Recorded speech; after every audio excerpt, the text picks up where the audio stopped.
আসসালামু আলাইকুম ভাই। ওয়ালাইকুম সালাম। জি ভাই, এখানের দৃশ্যটা কেমন? ভাই এখানে দৃশ্যটা অনেক সুন্দর, দেখেন আপনি চারিদিকে বলক ফালাইছে, বলকের বাসগুলো অনেক সুন্দর।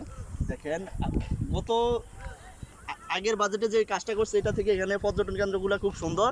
এখানে বসার মতো একটা ভালো স্পেস আছে এবং দেখার মতো তো সবাই এই সেটে আসবেন, কারণ এই সেটে বলকগুলো এবং কি খুব সূক্ষ্মভাবে সুন্দর করে বসানো হয়েছে।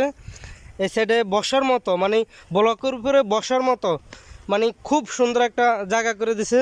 আপনি বসতে পারবেন, কথা বলতে পারবেন, আড্ডা দিয়ে সুন্দর করে সাজায়া করে দিছে কাজগুলো। মানে আপনি আসলে আপনার মনোমুগ্ধকর পরিবেশ, একবারেই ক্লিয়ারলি সুন্দর, পরিবেশটাও ভালো। আসবেন, নদীর পাড় দেখতে আসবেন, নদী দেখতে আসবেন, কারণ ঈদ ছাড়া তো সবাই আর বাড়িতে আসা হয় না। ঈদের ছুটিতে সবাই বাড়িতে আসা হয়, এই জন্য সবাই দেখতে আসবেন। ঈদে আসলে এই গ্রামের এই পরিবেশগুলো দেখে যাবেন।